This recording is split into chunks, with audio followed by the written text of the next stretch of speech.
마가복음 13장. 예수님께서 성전을 떠나실 때 한 제자가 예수님께 말했습니다. 선생님 보십시오. 정말 아름다운 돌이지요. 정말 아름다운 건물이지요. 예수님께서 이 큰 건물을 보느냐? 돌 위에 돌 하나도 남지 않고 완전히 무너질 것이다. 라고 말씀하셨습니다. 예수님께서 성전 맞은편 올리브산에서 앉아 계실 때 베드로, 야고보, 요한과 안드레가 예수님께 조용히 물었습니다. 우리들에게 말씀해 주십시오. 언제 이런 일들이 일어나고 이런 일들이 이루어질 때에 무슨 징조가 있겠습니까?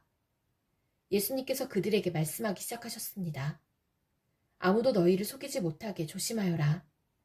많은 사람들이 내 이름으로 와서 내가 바로 그리스도다 라고 말할 것이다. 그리고 많은 사람들을 속일 것이다.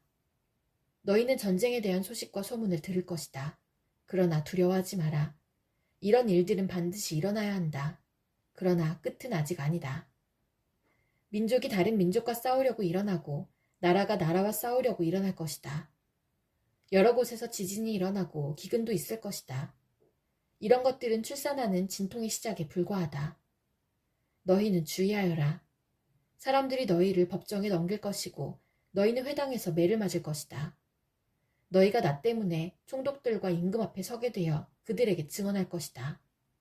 그러나 먼저 복음이 모든 민족에게 전해질 것이다. 사람들이 너희를 체포하여 재판을 넘길 때 무엇을 말할까 하고 걱정하지 마라. 그때 하나님께서 너희에게 주시는 것들을 말하여라. 말하는 것은 너희가 아니고 성령님이시다. 형이 동생을 죽게 내주고 아버지가 자식들을 내주고 자식들이 부모를 거역하여 일어나며 죽게 할 것이다. 내 이름 때문에 너희가 미움을 받을 것이다. 그러나 끝까지 견디는 사람은 구원받을 것이다. 멸망케 하는 혐오할 만한 것이 서 있지 않아야 할 곳에 서 있는 것을 보거든 읽는 사람은 깨달아라. 유대에 있는 사람들은 산으로 도망하여라. 지붕 위에 있는 사람은 집에 있는 것을 가지고 나오려고 내려와 들어가지 마라. 밭에 있는 사람은 옷을 가지려고 돌아서지 마라. 그때에는 임신한 여자들이나 아이에게 젖을 먹이는 여자들에게 화가 있다. 이런 일이 겨울에 일어나지 않도록 기도하여라. 그때에는 환난이 있을 것인데 이런 환난은 하나님께서 세상을 만드신 때부터 지금까지 없었던 것이며 앞으로도 이런 환난은 없을 것이다. 주님께서 이 날들을 줄여주시지 않는다면 어느 생명도 구원받지 못할 것이다. 그러나 하나님께서 선택한 사람들을 위하여 이 날들을 줄이셨다. 그때에 어떤 사람이 여보시오, 그리스도가 여기 계십니다. 또는 저기 계십니다. 하고 말해도 믿지 마라. 거짓 그리스도와 거짓 예언자들이 일어나서 증거와 기적을 보여줄 것이다. 그래서 가능하면 선택된 사람들을 잘못된 길로 인도하려고 할 것이다. 그러므로 조심하여라. 내가 모든 것을 미리 일러주었다. 그러나 그때의 환난이 지나가면 해가 어두워지고 달이 그 빛을 내지 않을 것이다. 별들이 하늘에서 떨어지고 하늘에 있는 권세들이 흔들릴 것이다. 사람들은 인자가 큰 능력과 영광으로 구름 가운데 오는 것을 볼 것이다. 그리고 인자가 천사들을 보내어 땅끝에서 하늘 끝까지 사방에서 선택된 사람들을 모을 것이다. 무화과 나무로부터 교훈을 배워라. 가지가 부드러워지고 새 잎을 내면 여름이 가까운 줄 안다. 이처럼 이런 일들이 일어나는 것을 보면 인자가 바로 문 앞에 가까이 온 줄 알아라. 내가 너희에게 진정으로 말한다. 이 세대가 지나가기 전에 이 모든 일들이 일어날 것이다. 하늘과 땅은 없어질 것이나 내 말은 없어지지 않을 것이다. 그날과 그때는 아무도 모른다. 하늘에 있는 천사도 모르고 아들도 모르고 오직 아버지만이 아신다. 주의하여라. 항상 경계하여라. 그것은 그때가 언제인지 알지 못하기 때문이다. 마치 여행을 떠나는 어떤 사람과 같다. 그는 집을 떠나면서 자기 종들에게 집을 돌보라고 맡겼다. 각각 임무를 주었는데 문지기에게는 집을 잘 지키라고 명령했다. 그러므로 깨어있어라.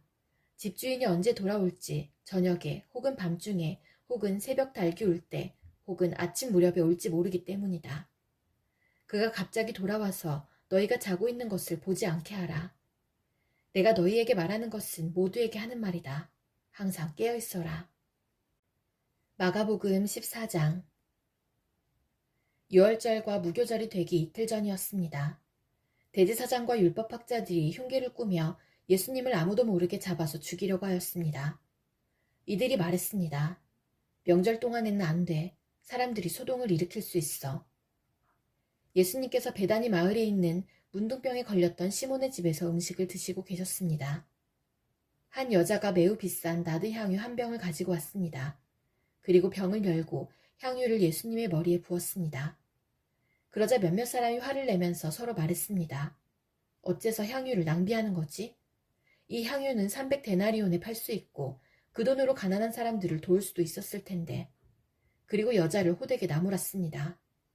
예수님께서 말씀하셨습니다. 가만두어라. 어째서 여자를 괴롭히느냐? 그는 내게 좋은 일을 했다. 가난한 사람들은 항상 너희와 함께 있으므로 원하면 언제든지 좋은 일을 할 수 있다. 그러나 나는 항상 너희와 함께 있는 것이 아니다. 여자는 자기가 할 수 있는 일을 했다. 죽기 전에 내 장례를 위해 내 몸에 향유를 부어준 것이다. 내가 너희에게 진정으로 말한다. 복음이 온 세상에 전해질 때 이 여인이 한 일도 알려져서 사람들이 기억하게 될 것이다. 12제자 가운데 한 사람인 가룟 유다가 예수님을 넘겨주려고 대제사장들에게 갔습니다. 대제사장들은 이 말을 듣고 기뻐했습니다. 그리고 유다에게 돈을 주기로 약속했습니다. 그래서 유다는 예수님을 넘겨줄 좋은 기회를 엿보기 시작했습니다. 무교절의 첫 번째 날, 즉 유월절 양을 잡는 날에 제자들이 예수님께 여쭈었습니다. 유월절 음식을 어디에 가서 준비할까요? 예수님께서 제자들 가운데서 2명을 보내시면서 말씀하셨습니다. 성으로 들어가거라. 물병을 든 사람을 만나면 그를 따라가거라. 그가 들어가는 집의 주인에게 선생님께서 제자들과 함께 유월절 음식을 먹을 수 있는 방이 어디냐고 물으십니다. 라고 하여라. 그러면 집주인이 너희에게 준비된 커다란 다락방을 보여줄 것이다. 그곳에서 음식을 준비하여라. 제자들이 떠나서 성으로 들어갔습니다. 예수님께서 말씀하신 그대로였습니다. 그래서 유월절을 준비했습니다. 저녁이 되자 예수님께서 12제자들과 함께 그 집으로 가셨습니다. 식사를 하는 동안 예수님께서 말씀하셨습니다. 내가 너희에게 진정으로 말한다. 나와 함께 음식을 먹고 있는 너희 가운데 한 사람이 나를 배반할 것이다. 제자들이 근심하면서 한 사람씩 예수님께 말했습니다. 설마 제가 그 사람입니까? 예수님께서 대답하셨습니다. 12제자 가운데 한 사람이며 나와 함께 그릇에 손을 넣는 사람이다. 인자는 성경에 기록된 대로 죽지만 인자를 넘겨주는 사람에게는 화가 있다. 그 사람은 차라리 태어나지 않았더라면 자신에게 더 좋았을 것이다. 식사를 하는 동안 예수님께서는 빵을 들고 감사기도를 드리셨습니다.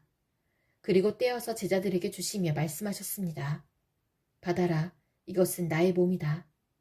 또 잔을 들고 감사기도를 드리셨습니다. 그리고 제자들에게 잔을 주어 제자들이 마셨습니다. 예수님께서 말씀하셨습니다. 이것은 많은 사람들을 위해 쏟는 나의 피, 곧 언약의 피다. 내가 진정으로 너희에게 말한다. 내가 하나님 나라에서 새 것으로 마실 그날이 올 때까지는 결코 다시 포도나무에서 난 것을 마시지 않을 것이다. 예수님과 제자들은 찬송을 부른 뒤 올리브산으로 올라갔습니다. 예수님께서 제자들에게 말씀하셨습니다. 너희는 모두 나를 버릴 것이다. 성경에 이렇게 쓰여 있다. 내가 목자를 치리니 양들은 흩어질 것이다. 그러나 내가 살아난 후 너희보다 먼저 갈릴리로 갈 것이다. 베드로가 말했습니다. 모두가 버릴지라도 저는 그렇지 않을 것입니다. 예수님께서 대답하셨습니다. 내가 너에게 진정으로 말한다. 오늘 밤 닭이 2번 울기 전에 내가 나를 모른다고 3번 말할 것이다. 베드로는 강조하여 말했습니다. 주님과 함께 죽을지언정 결코 모른다고 하지 않을 것입니다. 다른 모든 제자들도 같은 말을 했습니다. 예수님과 제자들이 겟세마네라고 하는 곳으로 갔습니다. 예수님께서 제자들에게 말씀하셨습니다. 내가 기도하는 동안에 여기 앉아 있어라. 예수님께서는 베드로와 야고보 그리고 요한을 데리고 가셨습니다. 예수님께서는 매우 근심하며 괴로워하셨습니다. 예수님께서 말씀하셨습니다. 내 영혼이 심히 괴로워 죽을 지경이다. 여기서 머무르면서 깨어 있어라. 예수님께서 조금 더 가셔서 땅에 엎드리셨습니다. 그리고 할 수만 있다면 그때가 지나가 버리기를 기도하셨습니다. 예수님께서 기도하셨습니다. 아바, 아버지, 아버지께서는 모든 것을 하실 수 있으시니 이 잔을 없애주십시오. 그러나 제 뜻대로 하지 마시고 아버지의 뜻대로 하십시오. 예수님께서 제자들에게 오셔서 자고 있는 것을 보시고 베드로에게 말씀하셨습니다. 시몬아, 자고 있느냐? 나와 함께 1시간도 깨어 있을 수 없더냐? 시험에 들지 않도록 깨어서 기도하여라. 영은 원하지만 몸이 연약하구나. 다시 예수님께서 제자들을 떠나서 같은 말씀으로 기도하셨습니다. 그리고 다시 제자들에게 오셔서 자고 있는 모습을 보셨습니다. 그것은 제자들이 너무 졸렸기 때문입니다. 제자들은 예수님께 무슨 말을 해야 할지 몰랐습니다. 세 번째 예수님께서 오셔서 말씀하셨습니다. 아직도 자고 있느냐? 아직도 쉬고 있느냐? 그만하면 됐다. 이제 시간이 되었다. 보아라, 인자가 죄인들의 손에 넘겨진다. 일어나자, 가자. 보아라, 나를 넘겨줄 사람이 가까이 와 있다. 예수님께서 아직 말씀하고 계실 때 12제자 가운데 한 사람인 유다가 다가왔습니다. 대제사장들과 율법학자들과 장로들이 보낸 많은 무리들이 칼과 몽둥이를 들고 유다와 함께 왔습니다. 예수님을 넘겨주는 자가 사람들과 신호를 정했습니다. 내가 입맞추는 사람이 바로 그 사람이니 체포하여 데리고 가시오. 유다가 예수님께 와서 선생님이라고 말하면서 입을 맞추었습니다. 그러자 그들이 예수님에게 손을 대어 체포했습니다. 그러나 곁에 있던 사람 가운데 한 명이 칼을 뽑아 대제사장의 종을 내리쳐 귀를 잘랐습니다. 예수님께서 말씀하셨습니다. 마치 강도를 잡는 것처럼 나를 잡으려고 칼과 몽둥이를 가지고 왔느냐. 내가 매일 성전에서 너희들과 함께 있으면서 가르칠 때에는 너희가 나를 잡지 않았다. 그러나 일어난 이 모든 것은 성경을 이루려고 일어난 것이다. 예수님의 제자들이 모두 예수님을 떠나 도망갔습니다. 어떤 젊은 사람이 맨몸에 혼이불을 걸친 채 예수님을 따라가고 있었습니다. 사람들이 그를 잡았습니다. 그러자 혼이불을 벗어던진 채 벌거벗고 도망쳤습니다. 사람들은 예수님을 대제사장에게로 데리고 갔습니다. 그러자 대제사장들과 장로들 그리고 율법학자들이 모두 모여들었습니다. 베드로가 멀찍이 예수님을 따라와서 대제사장의 공간 마당으로 들어갔습니다. 거기서 불을 쬐면서 경비원들과 함께 앉아 있었습니다. 대제사장들과 모든 유대 의회원들이 예수님을 죽이려고 고소할 증거를 찾으려 했습니다. 그러나 아무런 증거도 찾을 수 없었습니다. 많은 사람들이 예수님에 대해 거짓 증거를 대었습니다. 그러나 그들의 말은 서로 맞지가 않았습니다. 어떤 사람들이 일어나서 예수님에 대해 거짓 증언을 하였습니다. 우리는 이 사람이 내가 손으로 지은 성전을 헐고 3일 만에 손으로 짓지 않은 다른 성전을 세우겠다고 하는 것을 들었습니다. 그러나 그들의 증언은 서로 맞지 않았습니다. 대제사장이 일어나 그들 앞에 서서 예수님을 신문했습니다. 아무 대답도 하지 않을 것이요. 이 사람들이 당신에게 불리한 증거를 대고 있지 않소.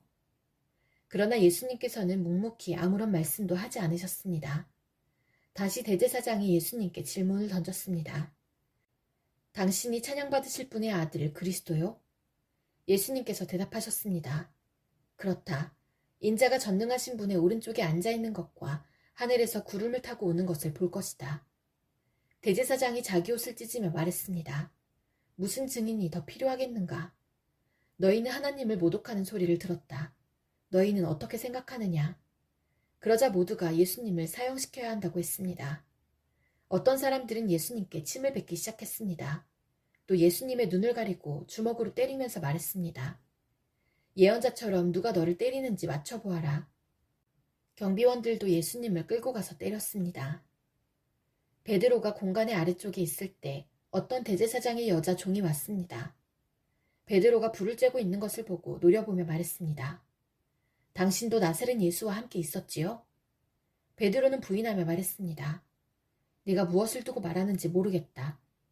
그리고 베드로는 입구 쪽으로 옮겨갔습니다. 그때 닭이 울었습니다. 또 여자종이 베드로를 보고 다시 한번 거기 있던 사람들에게 말했습니다. 이 사람도 예수와 한패예요. 다시 베드로가 부인했습니다. 잠시 후에 거기 있던 사람들이 베드로에게 말했습니다. 확실히 당신은 예수와 한패요. 당신은 갈릴리 사람이니까. 베드로는 저주하며 맹세하였습니다. 당신들이 말하는 사람이 누구인지 나는 모르오. 그러자 닭이 2번째 울었습니다. 베드로는 예수님께서 자기에게 닭이 2번 울기 전에 내가 나를 3번이나 모른다고 할 것이다 라고 한 말씀이 기억났습니다. 그래서 엎드려서 울었습니다.